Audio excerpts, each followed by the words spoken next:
Swadesh media ಪ್ರೇಕ್ಷಕ ಮಹಾಶಯರಿಗೆಲ್ಲರಿಗೂ ನನ್ನ ವಂದನೆಗಳು. ನನ್ನ ಹೆಸರು ಡಿ ಜಿ ರವಿಕುಮಾರ್. ನಾನು ಗುರು ಪರಂಪರೆಯಿಂದ ವಿದ್ಯೆ ಕಲಿತು ಬಂದಿರತಕ್ಕಂಥವನು. ಇವತ್ತಿನ ಒಂದು ವಿಷಯಕ್ಕೆ ಬಂದರೆ, ಬಹಳಷ್ಟು ಜನ ಈಗ ಶೀತಗಾಳಿ, ಆಷಾಢ ಮಾಸ ಅಂದರೆ ಕೂಡಲೇ ಎಲ್ಲರಿಗೂ ಗೊತ್ತಿರ್ತಕ್ಕಂಥ ವಿಷಯ.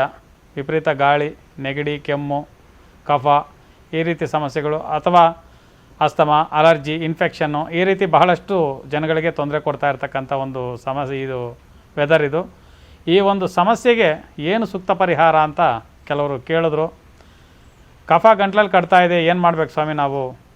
ಉಸಿರಾಡೋಕೆ ಆಗ್ತಾಯಿಲ್ಲ, ಉಸಿರಾಟ ನಿಂತೋದಂಗೆ ಆಗ್ತೈತೆ, ಸರಿಯಾಗಿ ಬ್ರೀತಿಂಗ್ ತಗೊಳ್ಳೋಕೆ ಆಗ್ತಾಯಿಲ್ಲ ಅಂತ ಬಹಳಷ್ಟು ಜನ ಕಾಲ್ ಮಾಡಿ ಆ ಒಂದು ರೆಮಿಡಿ ನಮಗೆ ಕೊಡಿ ಅಂತ ಕೇಳ್ತಾಯಿದ್ರು.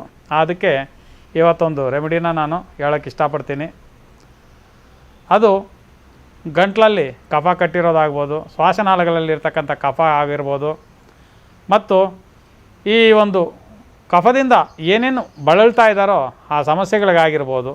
ಇವತ್ತು ಈ ರೆಮಿಡಿ ಯಾವುದು ಅಂತಂದರೆ, ಮೊದಲನೇದಾಗಿ ಥೈಮಾಲ್ ಮೆಂತಾಲ್ ಅಂಥೇಳಿ ನಮ್ಮ ಗಂದಿಗೆ ಅಂಗಡಿಗಳಲ್ಲಿ ಸಿಗುತ್ತೆ.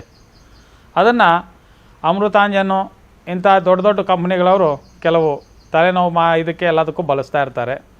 ಅದನ್ನು ಗಂದಿಗೆ ಅಂಗಡಿಯಲ್ಲಿ ಕೇಳಿ ಥೈಮಾಲ್ ಮೆಂತಾಲ್ ಅಂತ ಕೇಳಿ ಕೊಡ್ತಾರೆ. ಒಂದು 10 ರೂಪಾಯಿಗೋ ಇಲ್ಲ 20 ರೂಪಾಯಿಗೋ ತೊಗೊಳ್ಳಿ. ಅದರ ಜೊತೆಗೆ ಗಡ್ಡೆ ಕರ್ಪೂರ ತೊಗೊಳ್ಳಿ, ಒಂದು 20 ರೂಪಾಯಿಗೆ. ಎಲ್ಲ 20 ರೂಪಾಯಿಗೆ ತೊಗೊಳ್ಳಿ. ಅಂದರೆ 10 ಗ್ರಾಮ್. ಅದು 10, ಥೈಮಾಲ್ 10 ಗ್ರಾಮ್, ಮೆಂತಾಲ್ 10 ಗ್ರಾಮ್, ಗಡ್ಡೆ ಕರ್ಪೂರ 10 ಗ್ರಾಮ್ ತಗೊಂಡು ಒಂದು ಗಾಜು ಬಾಟ್ಲಲ್ಲಿ ಹಾಕಿ ಇಟ್ಬಿಟ್ರೆ ಅದು ಪೂರ್ತಿ ವಾಟರ್ ಆಗೋಯ್ತದೆ. ಗಾಳಿ ಬೆಟ್ಟೆ ಹಾಕಿ ಬಿಟ್ಬಿಡ್ಬೇಕು. ಅದು 3 ಸೇರಿ ನೀರು ಥರ ಆಗೋಯ್ತದೆ, ಅಂದರೆ ಒಂದು ಆಯಲ್ ಥರ ಆಗುತ್ತೆ. ಆ ಆಯಲ್ನ ಒಂದು ಬಾಟ್ಲಲ್ಲಿ ಇಟ್ಕೊಂಡು, ನಿಮಗೆ ಈ ರೀತಿ ಸಮಸ್ಯೆ ಆದಾಗ, ಮಕ್ಕಳಾಗ್ಬೋದು ದೊಡ್ಡವರಾಗ್ಬೋದು ಯಾರೇ ಆಗಿರಲಿ, ಈ ರೀತಿ ಸಮಸ್ಯೆ ಆದಾಗ ನೀವು ಮಾಡ್ತಕ್ಕಂಥ ಮೊದಲನೇದಕ್ಕೂ ಇದೇನು ಅಂತಂದರೆ, 1 ಚಮಚೆ ಸಕ್ಕರೆ ತಗೊಳ್ಳಿ. 1 ಚಮಚೆ ಸಕ್ಕರೆ ತಗೊಂಡು ಈ ಒಂದು ಥೈಮಾಲ್ ಮೆಂತಾಲು ನೀರನ್ನು 2 ತೊಟ್ಟು ಅದರ ಮೇಲೆ ಆ ಡ್ರಾಪ್ಸ್ ಬಿಟ್ಕೊಳ್ಳಿ. ಇಲ್ಲ 1 ಇಲ್ಲ 2 ತೊಟ್ಟು ಬಿಟ್ಟುಬಿಟ್ಟು ಹಾಗೆ ತಿನ್ಬಿಡಿ.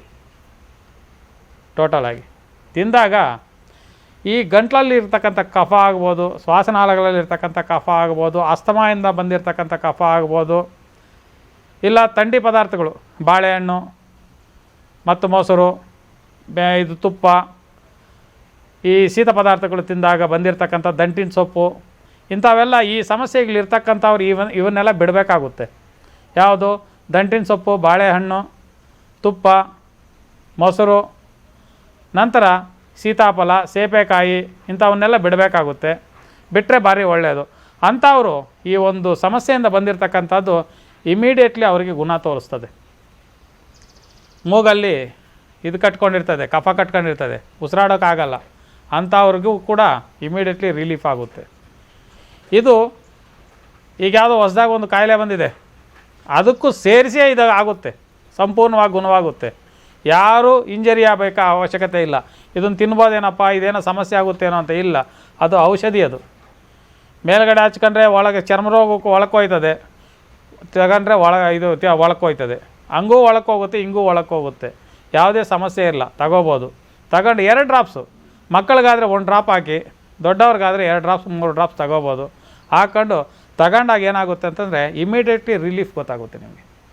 ಈ ಒಂದು ಸಮಸ್ಯೆಯಿಂದ ಯಾರು ಇರ್ತಾರೋ ಅಂಥವರು ದಯವಿಟ್ಟು ಈ ಒಂದು ಚಳಿಗಾಲ ಬರೋದರಿಂದ ಈ ಒಂದು ರೆಮಿಡಿನ ಪ್ರತಿಯೊಬ್ಬರು ಮಾಡಿ ಮನೇಲಿ ಇಟ್ಕೊಂಡು ದಿನ ಸಾಯಂಕಾಲದ ಹೊತ್ತು ರಾತ್ರಿ ಮಲಗಬೇಕಾದ್ರೆ ಆಗ್ಬೋದು, ಇಲ್ಲ ಬೆಳಗ್ಗೆ ಆಗ್ಬೋದು, ಯಾವಾಗಲಾದರೂ 2-3 ಡ್ರಾಪ್ಸು ಸಕ್ಕರೆ, ಮನೇಲಿ ಸಕ್ಕರೆ ಸಿಗುತ್ತೆ, ಆ ಸಕ್ಕರೆ ಮೇಲೆ 1-2 ಡ್ರಾಪ್ಸ್ ಬಿಟ್ಕೊಂಡು ತಗೊಂತ ಬಂದರೆ ಆ ಕಫ ಕರಗೋಗುತ್ತೆ.